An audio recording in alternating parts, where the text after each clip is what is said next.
నువ్వు కారు కొనుక్కున్నావు అంటే నీ కంఫర్ట్ కోసం కొనుక్కున్నావు. దేవుడు తన స్వరక్తాన్ని ఇచ్చి మనల్ని కొనుక్కున్నాడు.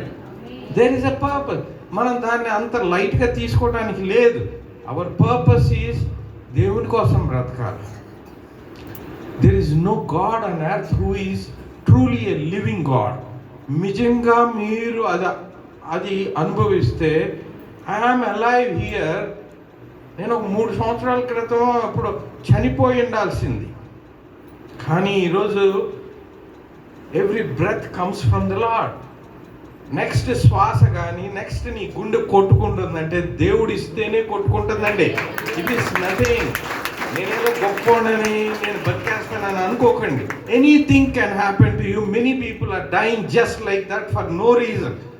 ఎందుకు చనిపోతున్నారో కూడా ఎవరికి తెలియదు. As a doctors we think of so many thing. ఏదేదో కారణాలు అట్రిబ్యూట్ చేస్తున్నాం. It is mere grace of God. ఆ కృప లేనిదే మనం కృపలేని క్షణము దయలేని క్షణము. ఓ పాట కూడా ఉంటుంది. It is such a wonderful song. ప్రతి నిమిషము ఆ గ్రాటిట్యూడ్, ఆ కృతజ్ఞత చూపించండి. వన్ ఆఫ్ ద హెల్తీగా మనం బ్రతకాలని అంటే ఏ రోజైనా gratitude, attitude of the gratitude gives you healthiest emotion అని డాక్టర్స్ రీసెర్చ్ అన్ని ప్రూవ్ చేసింది. అది కృతజ్ఞత కలిగిన జీవితం మనం 100 ఏళ్ళు ఈజీగా బతుకుతాం. Amen. Thank you for giving me this small opportunity to share my feelings to you.